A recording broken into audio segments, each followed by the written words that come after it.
Hello and welcome to the Virtual Independent.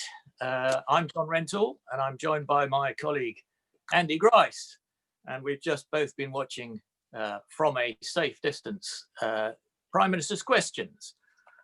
Started off quite quietly, but then developed into quite an angry exchange of views about the government's handling of the coronavirus crisis, didn't it, Andy? That's right, yes. We had a couple of questions on Black Lives Matter, the aftermath of the death of George Floyd in this country, but the exchanges really took off when we got on to coronavirus, and anyone thinking that there was going to be a lasting consensus between the Labour and Tory leaders will have been rudely awakened by what happened. The truth is well and truly over. There was a bite in the exchanges today, a tetchiness that wasn't there previously when in the earlier stages of the coronavirus crisis, the two leaders did try to talk about consensus, talk about working together. There was very little of that today. Keir Starmer went on the worrying death toll, now past the 40,000 mark on the government's own figures, and asked Boris Johnson how he could possibly take any pride in that after the Prime Minister said last week he was proud of the government's record. Yeah, no, it was, I thought Keir Starmer got quite cross. I mean, I suppose that is the right approach for the mood of these times. I mean, you know, I would have expected him to go for a lighter approach and maybe make fun of Boris Johnson a bit more.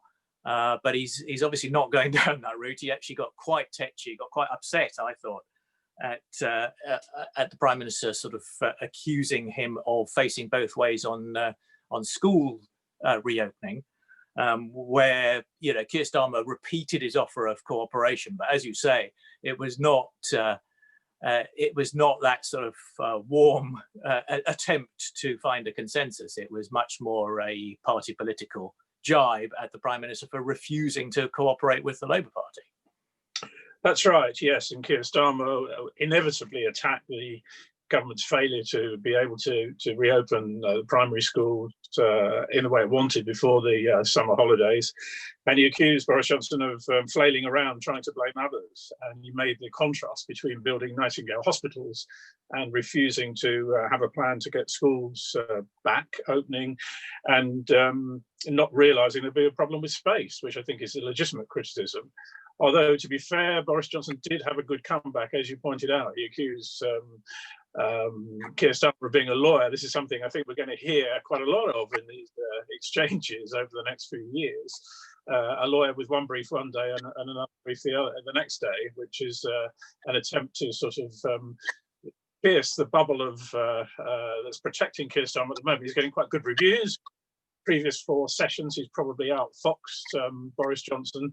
And it's interesting that the Prime Minister has clearly discussed tactics on how to hit back to get under Keir Starmer's skin, and having a pop at him for being a forensic lawyer seems to be one of them. Yeah, absolutely. And there is some truth in the fact that the Labour Party has tried to have it both ways. I mean, it has said that it wants to get children back to school, and yet has supported the trade unions, the teaching unions in not going back to school. And actually, to be fair, public opinion is pretty cautious about wanting to go back to school. A lot of parents say they wouldn't send their children back. And the government has made a rod for its own back with the social distancing rules. Because, I mean, trying to open schools with 2-metre distances is just not going to work. And I thought the Prime Minister had a very interesting exchange with Ian Blackford about the science behind the 2 metres. I mean, I really don't think Ian Blackford should be allowed out in daytime with statistics the way he misused them. And I thought the Prime Minister was absolutely right to slap him down. Yes, although Ian Blackford did raise an important issue, it's quite clear that a lot of Tory MPs and quite a lot of cabinet ministers do want to relax the 2-metre rule. Boris Johnson said a week ago in his Downing Street press conference that he was in favour of it. It was interesting that he lobbed it in his final closing statement at that press conference so that his scientific advisors couldn't be asked by journalists whether they agreed, because it's quite clear that at the moment they don't agree. And today, Boris Johnson reiterated that he's keeping that 2-metre rule under review. He did acknowledge that Ian Blackford was right to say the scientists had doubts about relaxing it for now. But I think that is clearly something Boris Johnson wants to come back to, not least to help the industries like the hospitality sector get back on their feet and get moving again, where it's a huge barrier to them providing anything like a return to normal service. Yeah, that's right. But also, I mean, the Prime Minister made the point that if the level of infection in society generally is low, then the risks of catching it are low too. I mean, regardless of how near or close you are to people. And everybody knows that schools are fairly low risk environments anyway. But the government has painted itself into a corner there, as you say, because it says it's guided by the scientific advice. And if the scientists say you've got to stay at 2 meters, then there's very little they can do about it. That's right. And the government now has a big headache. It's really got to get its act together for September. I think there would be absolute outrage and a failure of parents, however nervous they are about sending their kids back to school now, would be a real political problem for the government if they can't get schools properly reopening in September. And there's no guarantee of that. Gavin Williamson, the Education Secretary, chose his words very carefully on that issue yesterday. And I think now the government's clearly got to put some serious resources, if necessary, building porta-cabin classrooms, doing what they've done in hospitals, translating that approach, that proactive approach to schools. Otherwise, they're going to have a real headache come September. Yeah, well, personally, I think they should just ditch the 2 meter rule. But I mean, instead of building aircraft hangars for children to be taught in, I think we can live with the risks. But that's my personal opinion. That's got nothing to do with it. That's probably where they'll end up. I mean, I could see a compromise where they go to 1.5 meters. Obviously, if you reduce the headline figure, you're going to change people's behaviour. People will be a bit more relaxed about it. So there are risks involved. But if they went to 1.5, not as radical and draconian as going to 1, and people might be slightly more cautious then. And clearly that would help the economy. I think as the days and weeks go by, the government is increasingly worried about unemployment. They know that they're not just going to be judged on their record of handling coronavirus, but also on how they try, whether they succeed in getting the economy going quickly afterwards. Unemployment, I think, is going to become a millstone around this government's neck. So they're absolutely desperate to reduce that 2 meter rule for economic reasons. Absolutely right. And economic reasons are not abstract. I mean, that is people's jobs and livelihoods. So and health. Yeah, absolutely. So it's not a simple trade-off between. I mean, quite often there are people on the left, particularly, who portray it as a trade-off between lives and some sort of abstract thing called the economy. But it's actually a bit more complicated than that. I mean, the Prime Minister's colourful language continues to delight us. I mean, what a change from Theresa May. I mean, he almost can't help himself in every answer. Kirsty Blackman for the SNP asked him about Donald Trump, and he couldn't resist sort of describing America as a bastion of peace and freedom that has been there for most of my lifetime. That's right. That is going to wind up certain elements, I think, anti-American elements in Britain. Yes, the Prime Minister did make clear that he repeatedly said Black Lives Matter, using that slogan. And he said the death of George Floyd was absolutely appalling. But of course, when he's asked about Donald Trump, he can't, whatever he thinks in private of Donald Trump, he needs to keep Donald Trump on side. We were in the middle of trade negotiations with the US. He desperately needs a trade deal with them. He doesn't know whether Trump's going to be there after the November presidential election.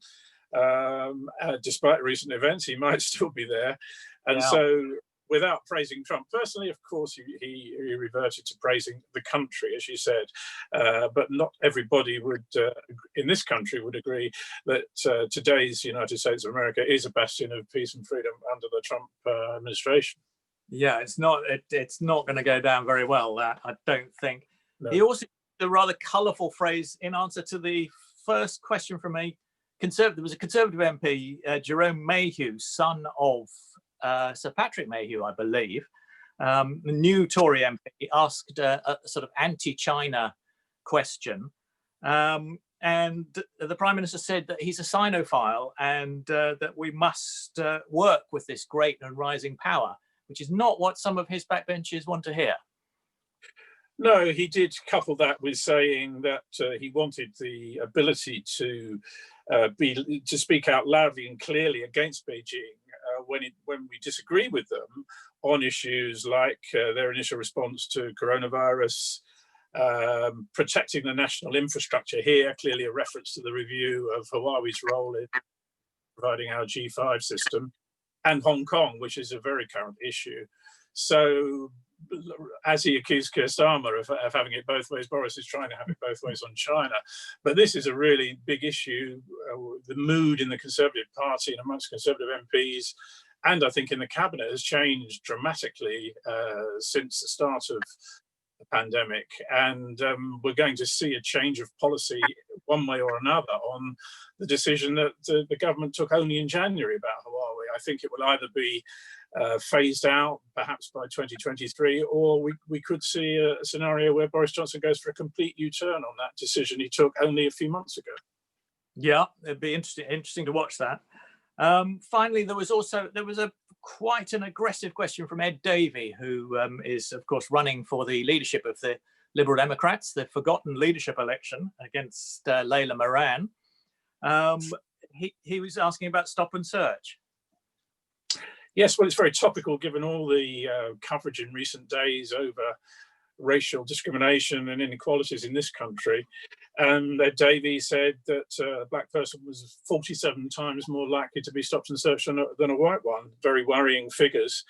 The background to this is that Theresa May recognised that was a problem, and she did reduce the police's scope to use stop and search.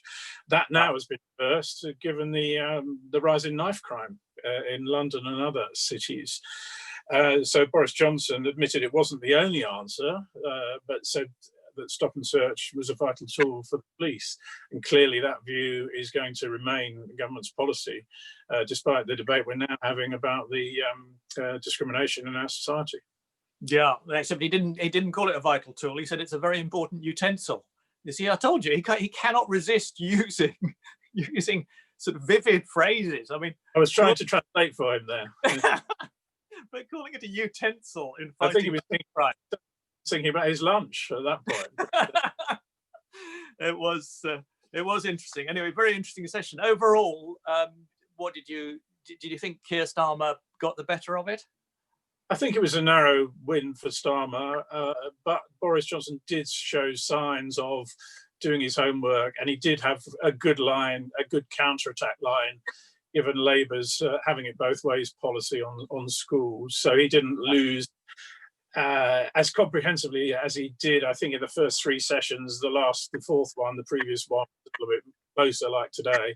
But I do think Keir Starmer is causing real problems for Boris Johnson, and no doubt will continue to do so, particularly as the gloves are now off on coronavirus, and that truce is well and truly a thing of the past. Yeah, absolutely. And that's a very difficult corner for Boris Johnson to defend. But I mean, I must say, I didn't think there was any evidence that he was sort of physically below strength or mentally below strength. I mean, because you see an awful lot of rumours that he's still suffering from the after effects. But I thought it was a pretty punchy performance on his part. He's just defending a very, very difficult wicket. That's right. Yeah, there was no. He looked on his game today. We're going to see the game today at the 5 o'clock Downing Street. So that is perhaps a message to the critics who are saying, "Is he okay?